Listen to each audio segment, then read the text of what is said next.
Hi sisters! Today I'm gonna spill the tea on the Vietnam War, and it was so cray-cray. Listen up. The country on the left spent billions of dollars, brought helicopters, tanks, and some of the most advanced weapons on Earth. And their opponent on the right was using level 1 dart monkeys, spike traps from Fortnite, and bush camping technique. But here's the true story of what actually happened in the Vietnam War, because for almost 100 years, Vietnam was a dog and France was their owner. And naturally, Vietnam hated that, but accepted it. During World War II, things got even messier because Japan invaded Vietnam and took control while France was weakened. So Vietnam was basically stuck in a custody battle between two parents fighting over who gets control. But the problem was, it didn't matter who won. The mom was still a drug addict who'd still abuse you. The dad was a drunk gambler who was still gonna sell you to the highest bidder. Eventually, World War II ended and Japan lost, which meant Vietnam had their freedom unlocked. A man named Ho Chi Minh stepped in and declared Vietnam independent. Actually, we're not gonna allow that. Hey dude, just chill out, you don't own us anymore. Unfortunately, saying that didn't work, so in 1946, France and Vietnam went to war.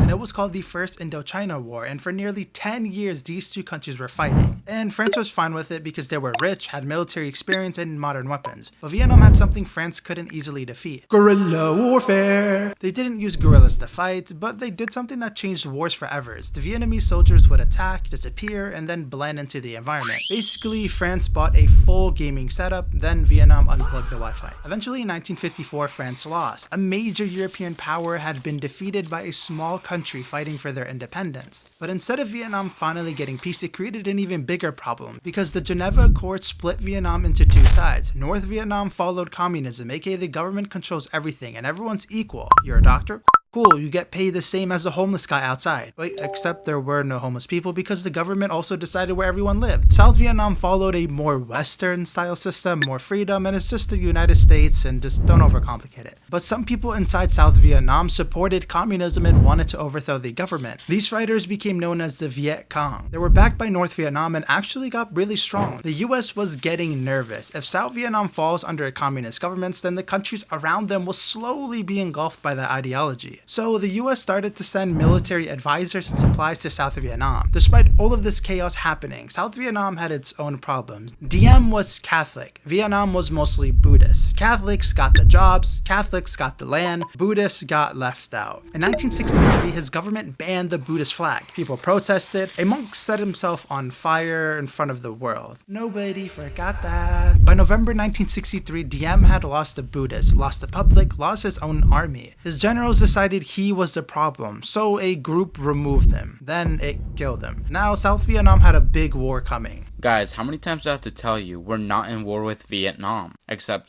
that the US was in Vietnam. The US had about 16,000 military advisors supposedly training the South Vietnamese army. Again, supposedly. Let's find an excuse to put our nose in Vietnam. The Gulf of Tonkin incident. On August 2nd, 1964, American destroyer USS Maddox was chilling and floating like a floater until North Vietnamese patrol boats fired. US was pissed, like really pissed, and a couple days later claimed that it happened again. Spoiler alert, it didn't. The radar system was lost in the sauce due to bad weather. Still, the president claimed it was unprovoked attack on the US, and everyone believed it, so they supported the war. Also, Congress had no idea that the second attack never happened, so they gave the Infinity Stones to the president and now has the authority to 1. Use military force in Southeast Asia, 2. Send troops whenever he thought was necessary, and 3. Escalate the war without asking for permission. This was called the Gulf of Tonkin Resolution. Let's bomb the fuck out of Vietnam, and let's give it a cool name. How about Operation Rolling Thunder? So what's the plan? Easy. Step 1. Bomb military bases. Step 2. Destroy roads and bridges. Step 3. Cut off supply heading south. Step 4. Pressure Vietnam into surrender.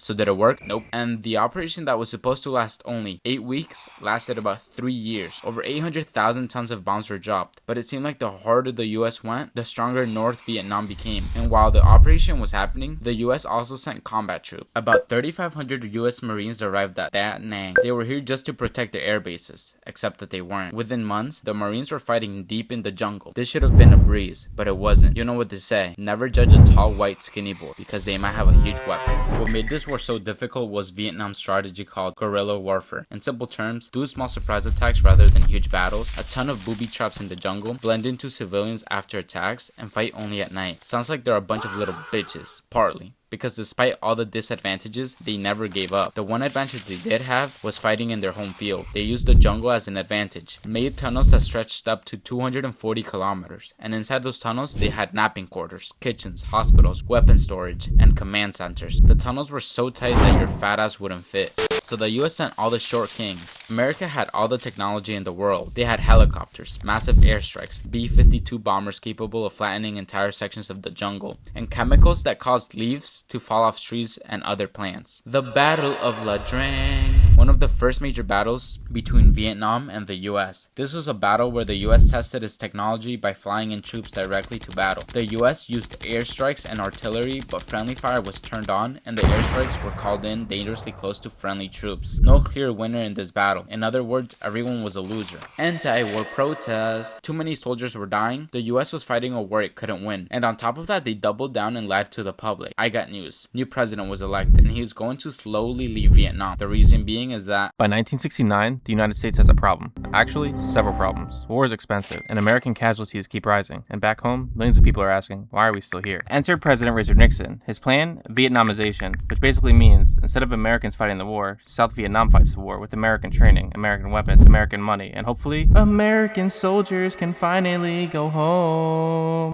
Kinda. US troops begin leaving Vietnam. Little by little, hundreds of thousands eventually return home. But the fighting doesn't stop because North Vietnam definitely didn't agree to take a break. Meanwhile, Nixon decides the war needs to stay inside Vietnam. Then about 5 minutes later, American forces move into Cambodia trying to destroy North Vietnamese supply bases, especially the Ho Chi Minh Trail, which keeps bringing in troops, weapons, and supplies south. The fighting also spreads into Laos, which means the Vietnam War is now becoming everyone's problem. Back in the United States, the protests get even bigger. College campuses erupt, television broadcasts the war into people's living rooms. For the first time, a war isn't just fought overseas, it's now fought on the evening news. Your opinion matters now. Finally, after years of negotiations, the Paris Peace Accords are signed. In 1973, the agreement calls for a ceasefire. American prisoners of war return home, and US combat forces officially leave Vietnam. The United States is out. North Vietnam and South Vietnam are not. It's still not over. The Americans are gone, but the war isn't. For 2 more years, the fighting continues. South Vietnam is now on its own without large numbers of American troops or direct American air support. North Vietnam sees an opportunity. In 1975, it launches one final offensive. City after city falls, much faster than anyone expected. South Vietnamese defenses begin collapsing. Not because every battle is lost, but because the entire system starts falling apart. Soldiers retreat, commanders lose their communication, entire units disappear. Basically, the United States was holding them together. Sort of. They're falling apart. Refugees flee south, trying to stay ahead of the fighting. Meanwhile, in Saigon, the United States begins evacuating its embassy, diplomats, and thousands of South Vietnamese allies. Some make it, many don't. On April 30th, 1975, North Vietnamese tanks enter Saigon and basically forces the South Vietnamese government to surrender. The city is renamed Ho Chi Minh City. Vietnam is officially reunited under communist rule. After nearly 20 years of war, it's finally over. The war ends, the consequences don't. More than 3 million Vietnamese, military and civilian, are estimated to have died. More than 58,000 Americans never come home. Millions more return with physical injuries or psychological trauma. Vietnam itself is devastated. Cities and villages are destroyed. Large areas remain dangerous because of unexploded bombs. One of them, Agent Orange, a chemical herbicide used to remove jungle cover, leaves another lasting scar. Waterways contaminated, and generations of Vietnamese families experience serious health problems long after the fighting ends. Back in America, the war changes everything. Public trust in the government falls. Many veterans return home to a country deeply divided. Some are welcomed, others are blamed for a war they didn't choose. The phrase, Vietnam Syndrome, starts appearing, meaning the United States becomes a lot more cautious where they start sending troops. Meanwhile, Vietnam remains united under a communist government, just as North Vietnam had hoped. After decades of rebuilding, the country slowly recovers and eventually opens parts of its economy, while keeping its one-party political system. Today, the Vietnam War remains one of the most debated conflicts in modern history, a war that changed Vietnam, changed America, and changed the world.